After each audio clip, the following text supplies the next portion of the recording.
प्रदेश के मुख्यमंत्री डॉक्टर मोहन यादव आज सागर पहुंचे। सागर जिले में रीजनल इंडस्ट्रीज कॉन्क्लेव को उनके द्वारा संबोधित किया गया। उनकी अध्यक्षता में ये कॉन्क्लेव संपन्न हुआ। दमोह के हटा में ओएनजीसी ने भारत सरकार के डीजीएच को अपना विस्तृत प्रस्ताव प्रस्तुत कर दिया है। जल्द ही इसकी अनुमति मिल जाएगी।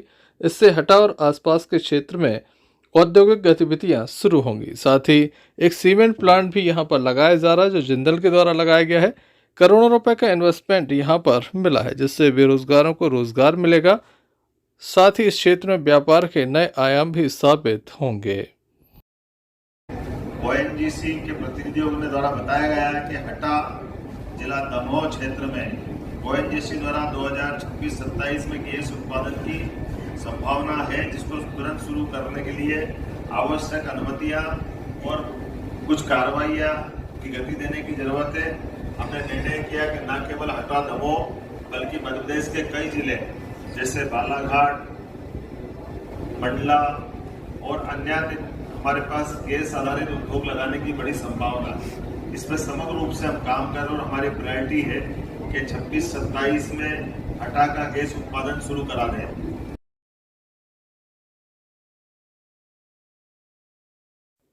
दमोह सांसद राहुल सिंह लोधी इस बात से काफ़ी खुश हैं कि उनके क्षेत्र में, जो उनका संसदीय क्षेत्र है, वहां पर एक साथ 2 सौगातें मिली हैं। हटा क्षेत्र में 2 सौगातें मिली हैं।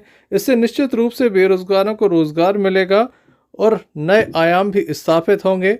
दमोह के लिए काफ़ी बड़ी सौगात है। आने वाले समय में ये चीज़ें ज़मीन पर उतरेंगी, धरातल पर उतरेंगी और उसका सीधा लाभ दमोह की जनता को होने वाला है। किस तरह से आज सागर संभाग में पूरे बुंदेलखंड को लेकर रीजनल इन्वेस्टर्स मीट हुई। इस मीट में मैं माननीय मुख्यमंत्री जी को बहुत बहुत बधाई और साधुवाद देता हूं कि उनने, जब वो मुख्यमंत्री बने तो उन्होंने बोला था कि नवाचार करने से चीजें नई दिशा में जाती हैं, और उस नवाचार को लेकर माननीय मुख्यमंत्री जी ने इसके पहले ग्वालियर में रीजनल समिट किया, भोपाल में किया, और अब आगे रीवा और शहडोल में भी प्रस्तावित है। और आज जो सागर में रीजनल इन्वेस्टर्स मीट हुई है, इसमें हमारे दमोह जिले के लिए एक बहुत बड़ी उपलब्धि माननीय मुख्यमंत्री जी द्वारा प्रदान की गई है कि हमारे हटा में, हमारे दमोह संसदीय क्षेत्र के हटा के गैसाबाद में जेएसडब्ल्यू स्टील द्वारा 1447 करोड़ की लागत से सीमेंट फैक्ट्री बनाने की उन्हें स्वीकृति प्रदान की है, और जिसका माननीय मुख्यमंत्री जी के कर कमलों द्वारा बहुत जल्दी भूमि पूजन प्रस्तावित होने वाला है।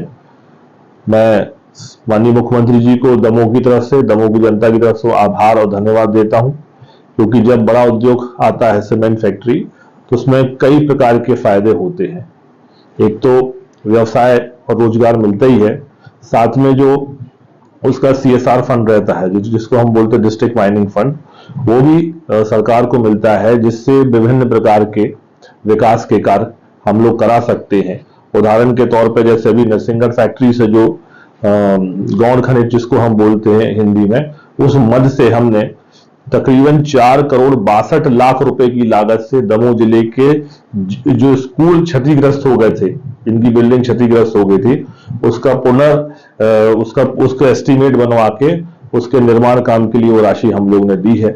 तो ये जो उद्योग आने वाला है, इसके लिए मैं माननीय मुख्यमंत्री जी को बहुत बहुत बधाई देता हूं, बहुत बहुत साधुवाद देता हूं पूरे दमोह की तरफ से और पूरे दमोह जिले वासियों की तरफ से।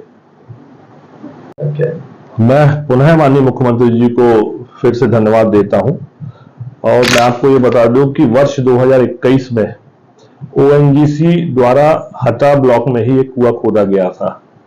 उस कुएं को जब खोदा गया तो तकरीबन 62,000 के आसपास क्यूबिक जो गैस है वहां पे पाई गई।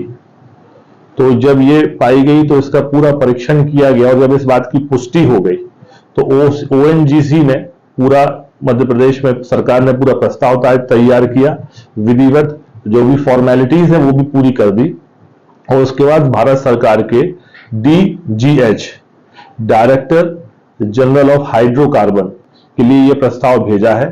इसके लिए भी जल्द से जल्द स्वीकृति प्रदान हो जाएगी। तो जब ये ओएनजीसी की गैस जो लगभग 462 स्क्वायर किलोमीटर एरिया के अंदर निकलनी है। इसमें से मुख्य जो एरिया है वो दमोह के हटा विधानसभा क्षेत्र के आसपास का एरिया है, कुछ छतरपुर का लगा हुआ, कुछ पन्ना का, पर जो मेजर जो गैस निकलनी हो एनजीसी की वो हटा क्षेत्र में निकलनी है। तो उसके लिए भी अभी आज जब मैं लौटा हूं सागर से, तो इसके लिए एक मैं भी पत्र डीजीएच को लिखूंगा कि जिसकी स्वीकृति जल्दी से जल्दी प्रदान करे, क्योंकि माननीय मुख्यमंत्री जी का जो नवाचार है कि संभाग स्तर पर, बुंदेलखंड स्तर पर या रीजनल इन्वेस्टर्स मीट करने के बाद जो नई प्रकार की सौगातें मिल रही हैं, इससे हमारे पूरे दमोह जिले की आर्थिक रूप से दिशा बदलेगी। तो मैं पुनः एक बार हमारे प्रदेश के यशस्वी मुख्यमंत्री जी का आभार देता हूं कि उनने इस नई सोच के साथ ये रीजनल इन्वेस्टर मीट सागर में रखी और इस प्रकार के उद्योग, इस प्रकार का बड़ा इन्वेस्टमेंट कुछ सालों में हमारे दमोह के हटा विधानसभा में होने वाला है।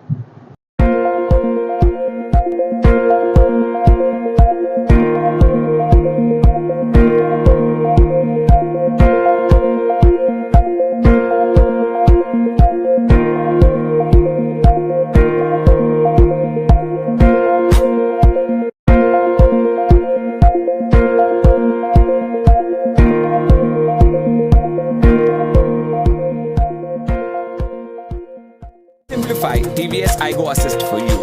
TVS iGo Assist has two main features: intelligent start-stop technology and integrated starter generator. The intelligent start-stop technology is one of the features that makes the scooter more fuel efficient. This system automatically turns off the engine when you are idling. The scooter restarts only when you press the brake and open the throttle, saving you fuel. You can even turn the system on or off.